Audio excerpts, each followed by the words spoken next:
last minute guest that's joining us today, Derek Skitz from Shout Out After Dark. Did I get that right? It's sure. I'm just glad someone's trying to say it anyway, so it doesn't matter. Is it Yeah, Shout Out? shot out after Shout Out. dark. There you go. Yeah, Shout Out shot. After Dark. And Yeah. I am on the quest of sharing my friends. And Derek and I are friends on social media. We've never met face to face, but if you have a chance to follow him, follow him. He is definitely entertaining. And Derek is a storyteller, is what I think. Would you agree? Storyteller? Well, I mean, I've been called a lot of things, but storyteller, that's a good one. I like that. Storyteller is a good one. I try. Yeah, but I'm not gonna lie. I don't know. I used a lot of cologne for this, and we're not even near each other right now. And I don't know why I did it. I sprayed cologne on myself, and it's really like yeah. Woo. I appreciate the effort with social distancing. This is the At best. least you know that I cleaned up and showered up for this. I feel great. Well, if it makes you feel any better, I had another jacket on. I changed it just because I didn't want to look like a bum. So I No, feel like there you go. I understand the feeling. So Derek is a social media. He has a social media platform called Shout Out After Dark, and it is a platform where he talks about his recovery. So the reason I decided I wanted to bring Derek on, even though we've never met, is because he really has a message to share. And I felt like right now during this COVID-19 time, as people are at home and we've talked about some of the social issues and how it affects people, like domestic violence and abuse and all that, you're stuck in the home. Well, what about alcoholism and drug abuse? So there are people that are struggling with addictions every single day. Derek, tell me a little bit. You are in month 13, so you just made a year into your recovery. So I Yep. want to talk a little bit about your journey and the platform that you're using to talk. I know that you are not the kind of guy that wants to pat yourself on the back, so I get it and I understand. And I come off like that. If you watch some of my videos, I come off like that, but that's not how I truly feel. I do have to have humility with all of this, and I have to definitely. There's always a fall after pride. So yeah, yeah, definitely. But yes, you're right. You're on the line. Yeah.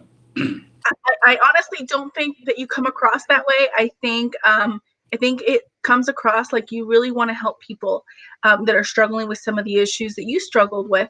So 13 months after going into a program, share with me your journey. How does the journey start? How did you decide one day, you know what, I've had enough of where I'm at, and I want to go down a road to recovery, which is not easy. And I don't know, go So ahead. it's simple but not easy. They say that a lot. It's a simple thing, but definitely not easy. And I had enough a bunch of times in my life. There was a bunch of times in my life I wanted to change myself. I always had the thoughts. Even in your worst, you have these moments where you deserve better. You know that you can do better, and you know you're worth more. But you're stuck in that darkness. I guess what happened with me is I OD'd, and when I was ODing, the people in the house that was the people that I was partying with. They were robbing me. I was no better to them. I mean, I was a piece of shit to them, to be honest with you. And the only person that stayed there and called for an ambulance, he ended up hanging himself a few months later. And I tried to get him help, but he called for an ambulance. And shortly after went after that all went down, I went and got myself some help down in Daytona, and that's where it all started. But when I got in there, because I've been there a couple times before, I'm seeing the people that I've seen before. In there coming up to me, yo man, what's up? I'm like, what's up, man? What's up? What's up? Oh, I'm back. Blah blah blah. And then the directors up there are like, dude, what the fuck are you celebrating for? Why are you slapping these guys' hands? Like, what are you? Oh, you're back from what? From killing yourself? I heard you died out there. What are you smiling about? And it got me to a point. It's like I don't even know if he wants you here. And I'm like, well, I mean, I got nowhere to go. He's like, you got nowhere to go. Can you pee clean? I couldn't the night before. Like I knew I was going to a sober living environment and I had to be clean, but I still partied and used the night before. Like, no, I can't. He said, when's the last time you partied? And knowing them, if you don't tell the truth and they know bullshit, you're not getting in there. So I said, look, last night. He's like, oh, I did it last night. He's like, yeah, man, you're not even trying. We don't want you in here. We want to save a bed for someone that needs it. Now, this is what they said to me that kind of hit home. What are you going to do differently? What's different this time, man? You've been in and out of here, man. We see you posting all your stupid shit on Facebook because I did the same thing, but in different ways. I was using drug and alcohol, I went live and embarrassed myself. I don't know if people even remember that. Hopefully they don't. Some of them probably do, etc. Putting myself in situations that, just destroyed me, destroying my family, my relationships with family members and friends and people that actually care about me. And, he's like, what's going to be different this time, man? What's going to be different? I mean, you've been here 4 times, 5 times. You keep doing the same thing, man. You're the definition of insanity. Doing the same thing over and over again, expecting different results. What are you going to do, bro? And I said, I don't know. He got me to a point where I wasn't smiling anymore. I wasn't, I was already miserable. So he couldn't make me more miserable at that point because I was hurting. I was detoxing from everything I was on. And, I was like, I don't know. And that's where it started. That's where the journey truly started. I listened. I just listened. I went to meetings every day. I attacked it like I attacked drugs and alcohol. Every day in my heart, I had my brother, who's a big influence in my life. It probably, when I was at my darkest, I didn't care about anyone else's opinions but his. He's the one where, to be honest with you, and let's get into it, when I OD'd and died, I came back from that hospital, climbed upstairs and shot up the same stuff that killed me because that's how sick I was. That's and I didn't care. A couple days later, my brother calls me. He's like, look, man, if what I'm hearing is true, man, it's like, I love you, but I can't fuck with you right now. I can't. He's like, I'm sorry, man. He was overseas. He's a Marine. He was overseas. He doesn't want to hear that shit. He doesn't want to hear his brothers hurting himself and dying. And he doesn't want to hear none of that stuff. That's the last thing he needs to hear, So that being said,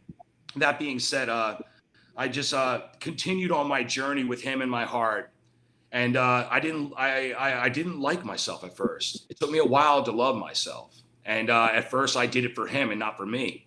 That's it. It's what worked for me. Everyone does it differently. For me, I didn't care about myself. I did it for him. So I kept it going along the journey and I kept hitting meetings. And another thing which I did different for the first time in 31 years, I am dual diagnosed. I had to go and get help for my mental illnesses. I am bipolar. I'm manic depressive. I'm schizoaffective. Hence why I have the name Skitzo Skitz.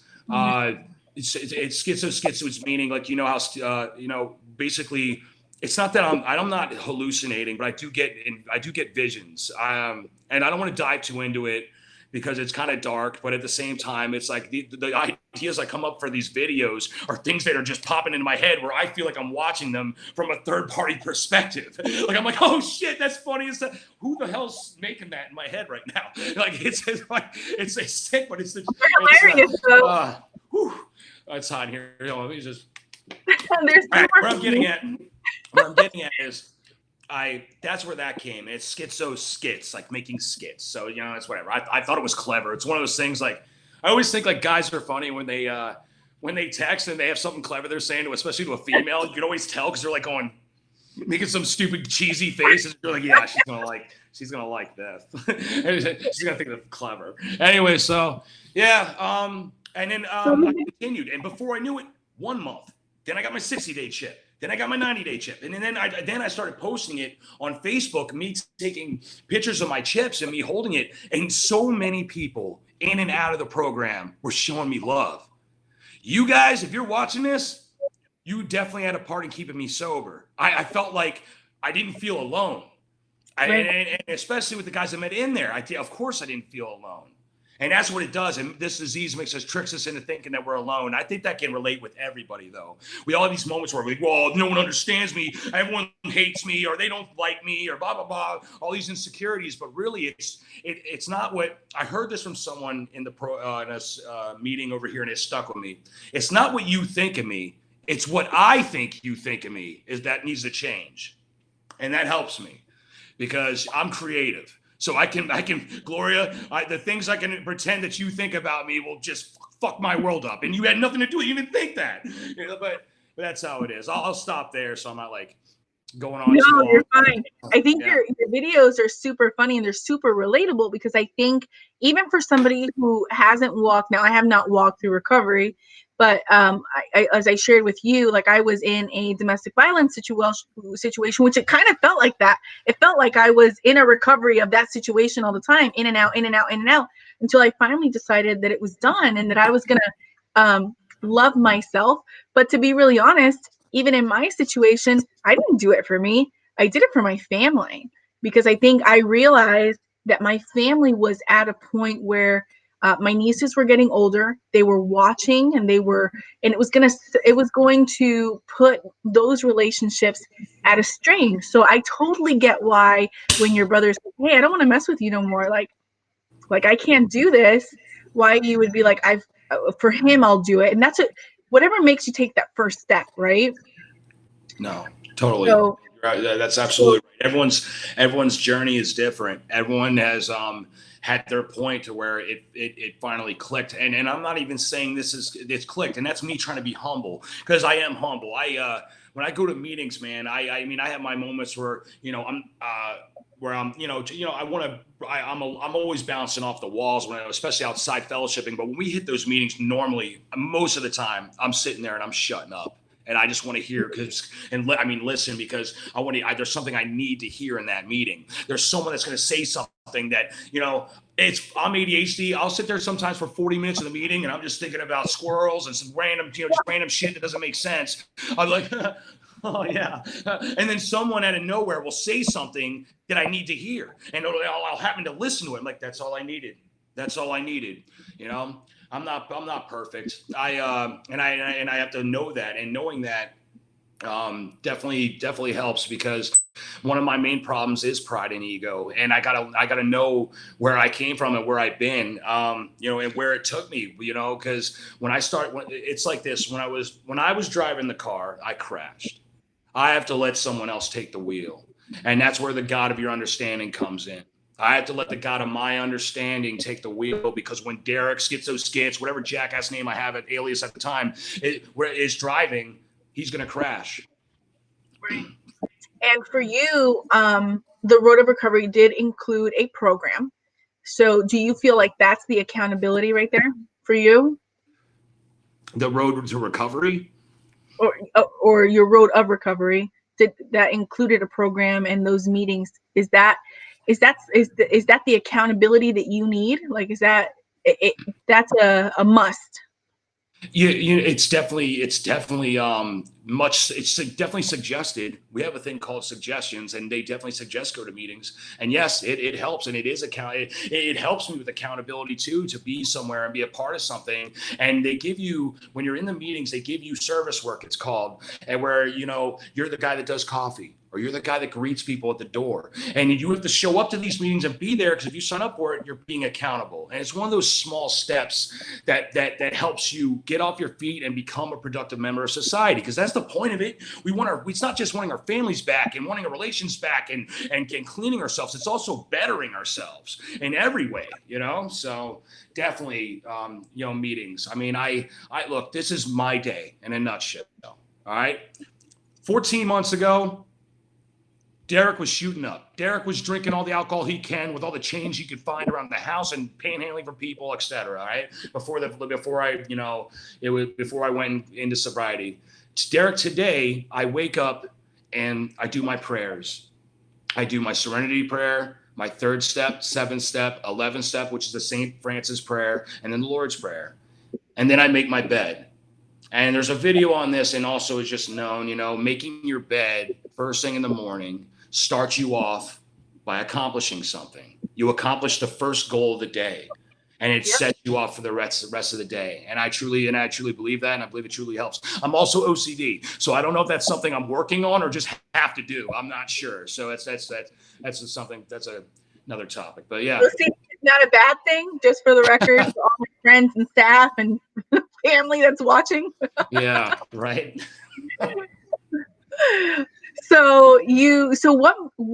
When did you decide, hey, I'm going to open up this is it just Facebook, this platform, or do you have it on YouTube and other stuff too? So I do have YouTube, but like you know, I never pushed into it. I figured, you know, the you know, part of me, of course, I would want this to go further. I want Shout Out After Dark to expand and grow. I mean, that'd be great.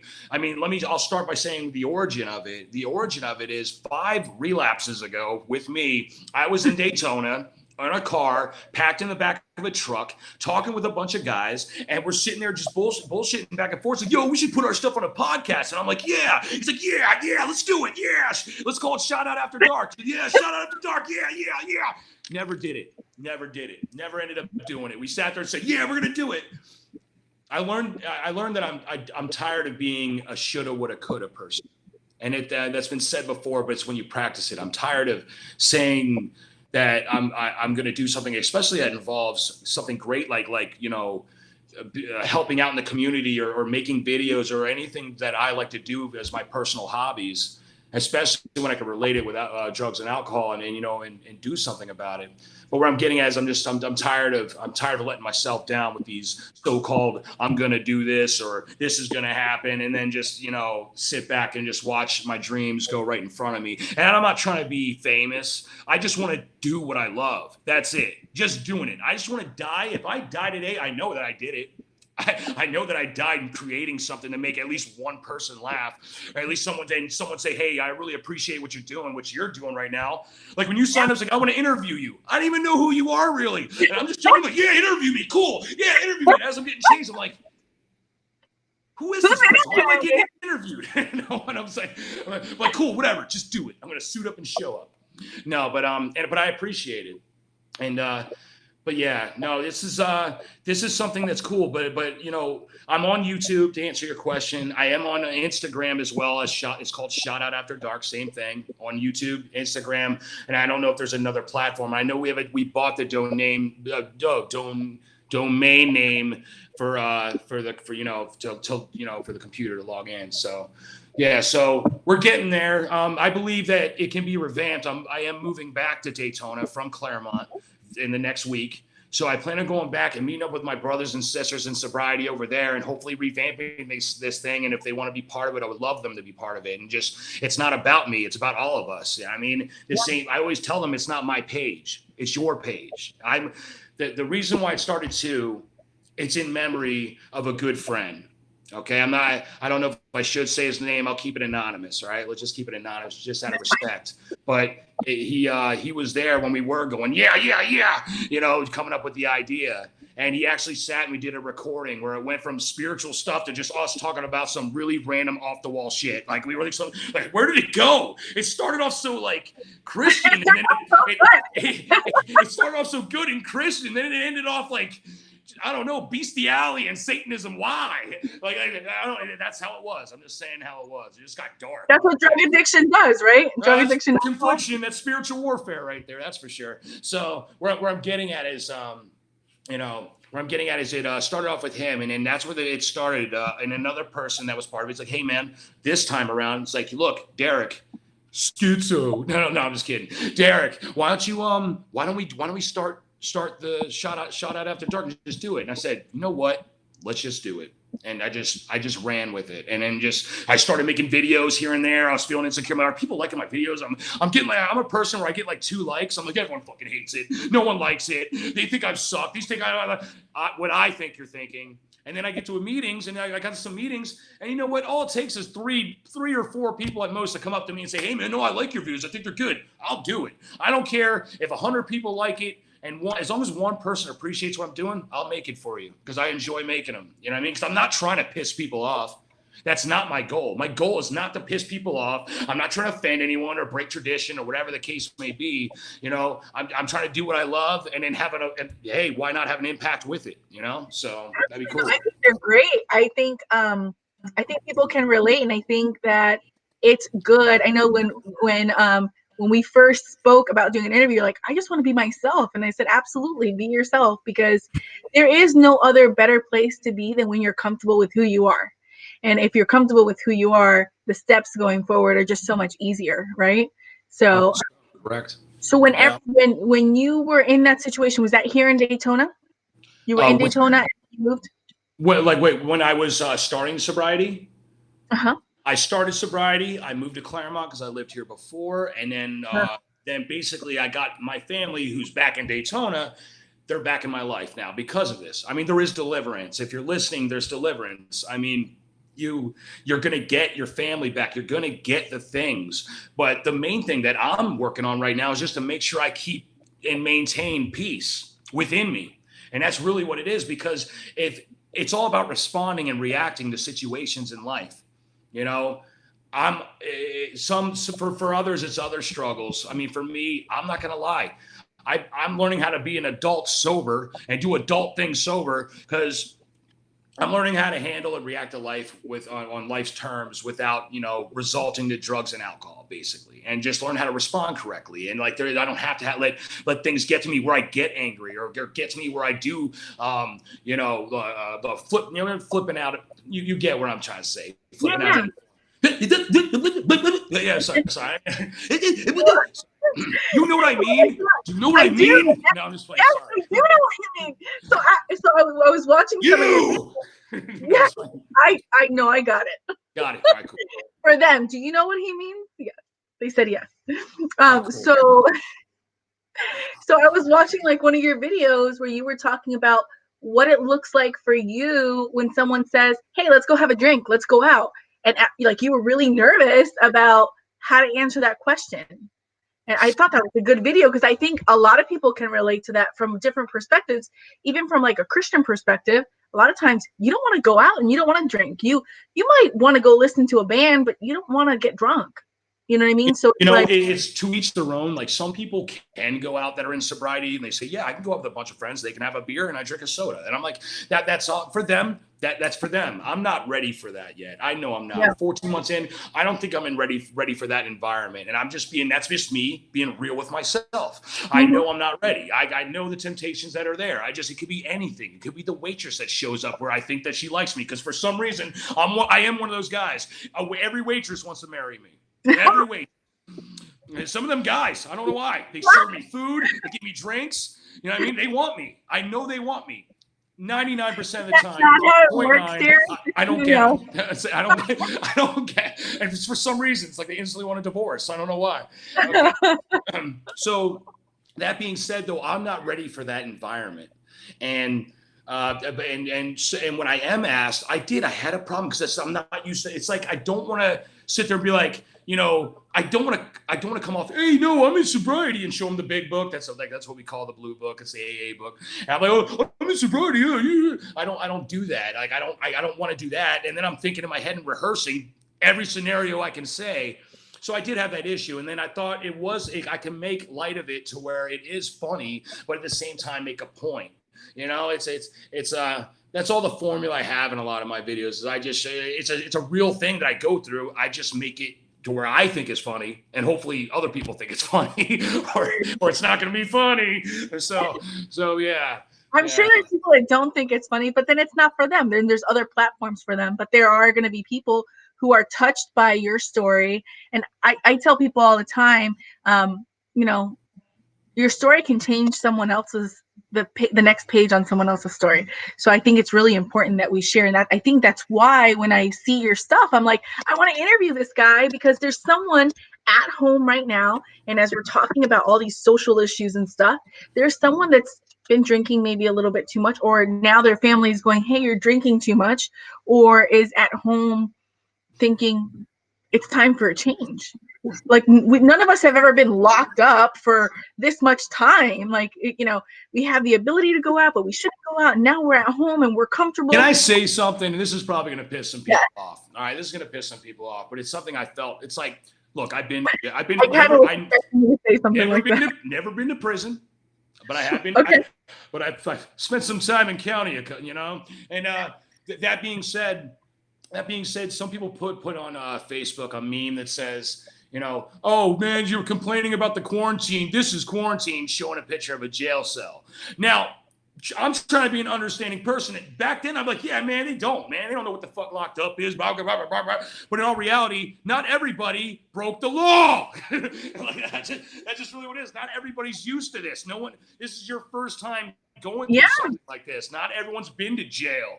And actually, you know what? Good for you for not being in jail. Because I don't want to go to jail. That's why I'm in sobriety. Another perk in sobriety is I don't go to jail. Good job. And it's not something I want to compare, you know, but it is what it is. But I know where I came from. I did go to jail, but you can't sit there and hate on people that are complaining because they're not used to doing this. None of us are, though. This is new to all of us. Being quarantined outside of jail and in your home, you know what I mean? So, well, and we have access to stuff in our home that we wouldn't have access to if we were in an institution. So now you're at home. You can buy all the, because they've made it very easy where you can buy alcohol, you can pick up curbside alcohol, you can, I mean, and it's very easy. It is. And you know what? We touched on this when we were talking earlier. And right now it is an easy time to relapse. It is an easy time because when you're at home, you're in your head. I mean, I'm a person where I can be productive right as I wake up and I'm out the door, running around, lunch, changing everything like that, doing something else, hitting a meeting, talking to my sponsor, blah, blah, blah. I get home and once I sit down, I'm like, oh man, what a day. And I'm in my head and I'm all fucking the shitty committee starting again. It's that fast. It's that fast. And that's the thing. You've got to keep yourself productive, but in a positive way. But whatever's positive. Me, absolutely. Where I'm at right now, I'm lucky. I got to play. We decided that we're going to keep our meetings open, and we've been taking precautions. We go there, we sit separately, we spray it. You know, it's really awesome. So I hit as many meetings as I can. Another thing is me and my brother back in my life because of sobriety. I'm sitting there on Xbox with him. We're playing some Warzone. I'm getting my ass kicked, but I'm still playing Warzone. It's fun. Oh, I get destroyed. These 12-year-olds are dominant in there, man. And then they like to make fun of me too. It's bad. Besides my self-esteem, I'm hanging out with my brother. That's all that matters. You know, so I got called a queef cookie. Yes, you ever get called a queef cookie? Yeah, it's not fun and it hurts. No, so it hurts your feelings. Yeah, it does. But yeah, but it is. It's an easy time to get out of your head, and to get in your head. And if you stay productive, that's what I've been doing at least. You know, and I'm only speaking, guys. If you're watching this long, I'm only speaking what I've done and what I'm doing to get through this, because this is all suggestions. I'm not trying to finger point anybody. So I just want to keep that known. So yeah, but I just got to keep myself productive, keep myself in reading the book, talking to people, fellowship. I mean, doing this online stuff is great. I mean, the Zoom meetings, I believe, is great. I did a speaker meeting last night for the first time on Zoom. So I didn't know Zoom. And then I'm on there doing a speaker meeting, if anything, but it went well, and it was cool. And I'm glad I did it. So, and then calling people, I call my brothers and, all my brothers and sisters and reach out to them. So if I ever feel in my head, I just talk to them or talk to my dad. I know I'm going on and on. I'm just explaining to you what I do. I'm just explaining what I do. I will, anything to get out of my head, I will call anybody. If I've known you in third grade, like, hey, yo, Pete, remember me? I know you remember me, dude. and just for the record, for those who are following this, Pete, just pick up the phone, man. You're so funny. They're hilarious. Like I said, I absolutely love following you because I think they're hilarious and I think people can relate. And when it's funny, I think people can also they'll watch it. So if it's funny and they watch it, then they can get to the next point of understanding why you're doing them. And I also saw that you did an interview with a young lady recently. Oh my gosh, what was her name? Bree James. Because I kept saying, you were saying it wrong, and I was like, I'm going to write this down wrong. And you guys were talking about the quarantine. Short hair. What was her name? What is her name? Guys, what's her name? Well, you said it wrong in the video, and she corrected you. Now we're on to this segment where we play, where's her name? What's her name? Who's her name? All right, I killed the interview. I knew it. No, you're fine. No, I'm going to find it. I messed it up, dude. I can call my sponsor. It's over. All right, let's move. This too shall pass. I'm back. We're cool. No, I gotta find her name now. What is her name? What's her name? Because you said it incorrectly. Bree, her name. Well, there's one that I don't know if it was about who quarantine.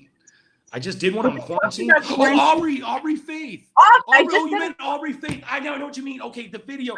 Because guys, I can explain this one. Okay, just give me a chance. All right, I'm still in your hearts, guys. So I was interviewed a long time ago by actually a very nice lady named Bree James. She's very into recovery.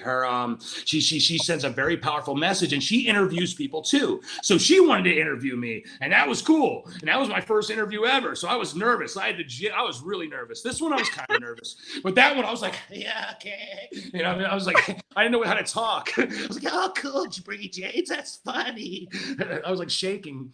So. Yeah, and then Aubrey Faith did the one on quarantine with me, and she's also a very powerful person. I mean, I believe she's going to have both of them are going to have a very big impact on the community, especially with this, recovery. So, I'm glad to know them, and you know what? I'm just glad to be part of Shout Out After Dark, and that people are still watching, and that still, like it, because I get insecurities about my videos. I sit there, I put them, I'll get 20 likes, but then most of the time I stand by my shit.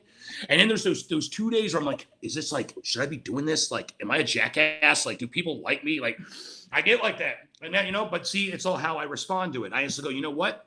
That's not of me, because I know I'm strong. I know I am funny. I know that I do love people, and I know where my heart is while I'm doing all this too. I know my intentions. So I can, throw that shit to the side, and then I give it to God and say, hey, God, why don't you take this from me, because I can't handle it. And that's usually a lot of the things. I give him a lot of things.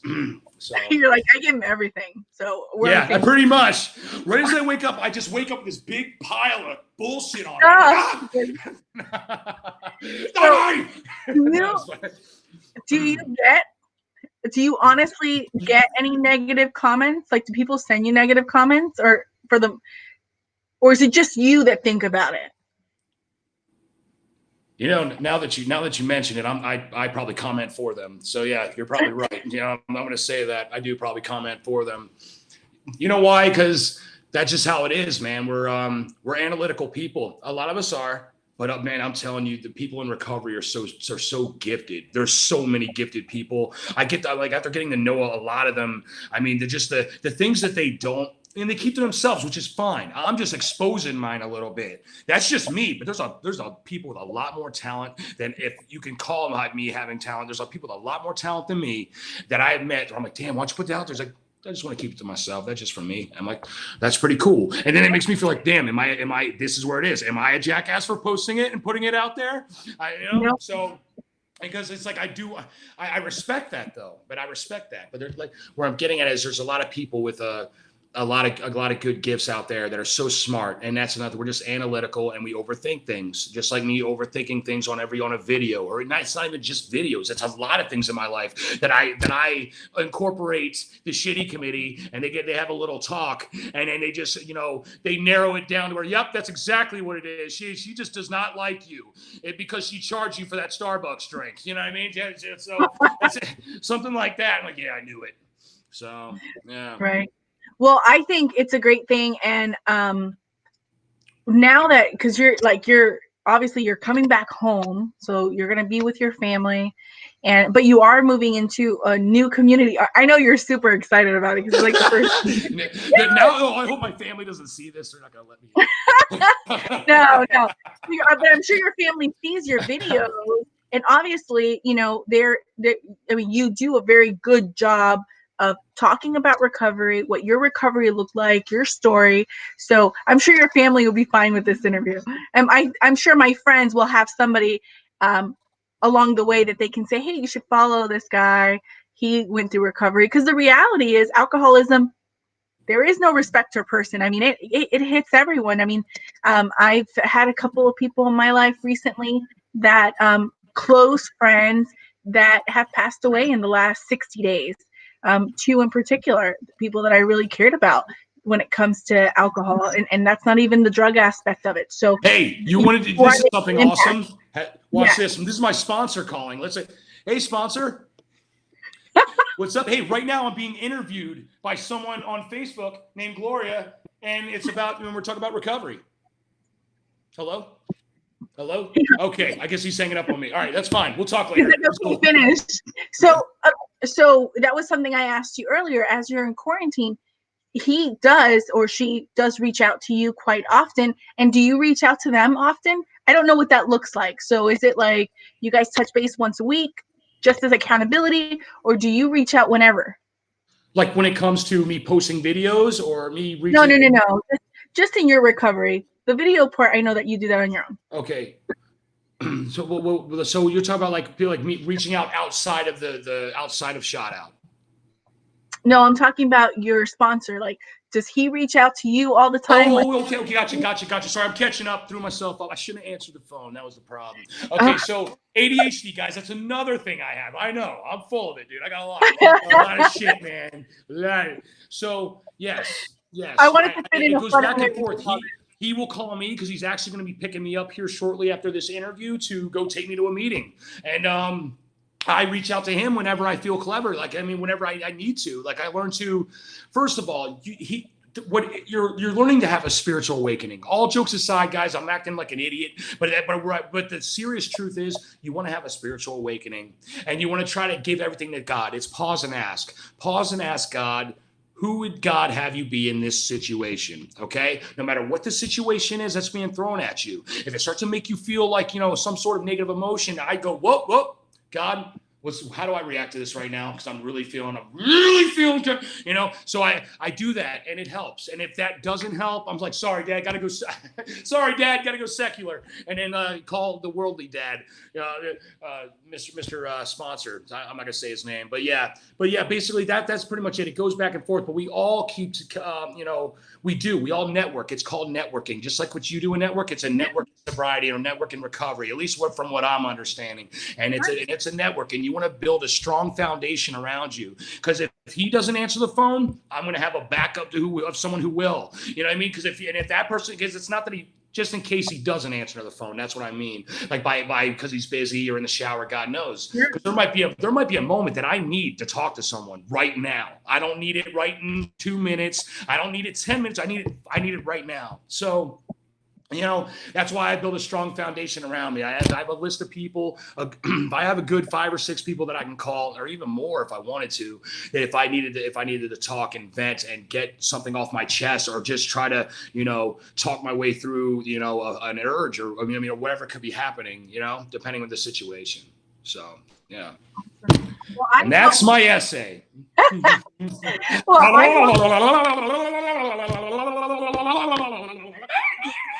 Crack me up, I swear. So I hope to see so much more videos. Obviously, I'm following you. I hope that my friends, if they have someone that they feel might need like some inspiration or just a laugh, that they'll follow you. I really appreciate your effort. When we talk about social issues, sometimes we think that it's got to be in the box, but it really doesn't have to be in the box. I'm kind of an in the box kind of a girl. So I'm glad to interview someone that's not, because I think advocacy comes from all levels, and I think it comes at all parts of the journey. So I think a lot of times we think about advocacy and we think it's got to be someone that's 10 years out of recovery, 10 years out of a domestic violence situation, 10 years out of homelessness, but it's not really true. I think there's a lot of power in talking about your story and advocating from where you're at. So I think it's really awesome. I really appreciate you taking the time to chit chat with me, and I'm sure we will be in communication. So once you get to Daytona, need some friends to hang out with. I've got a ton of friends that don't drink. You want to be my friend? Absolutely. Yes, you answered my prayers. That's a tall ask. I feel like in anywhere, because there's really not a lot of people that likes to just hang out and have a good time and not be in that situation. So I can't wait to see what it looks like a year from now or 6 months from now. So 13 months. I know you, like you said, you I can say this right now before I get off. I can say this right now. If I keep doing the next right thing, I feel inside me that a lot of badass shit's about to happen. And I feel like I'm going to be alongside a lot of spiritual badass people that are going to be going for the same goals and the same dreams. And that, there's something great coming. But it's only if I keep doing the next right thing. And I think that all of us can apply that. And no matter what you're in or out of sobriety, if you just keep doing the next right thing to the best of your ability, there's nothing but the sky's the limit. Awesome. Well, I'm excited to follow your journey, and thank you again.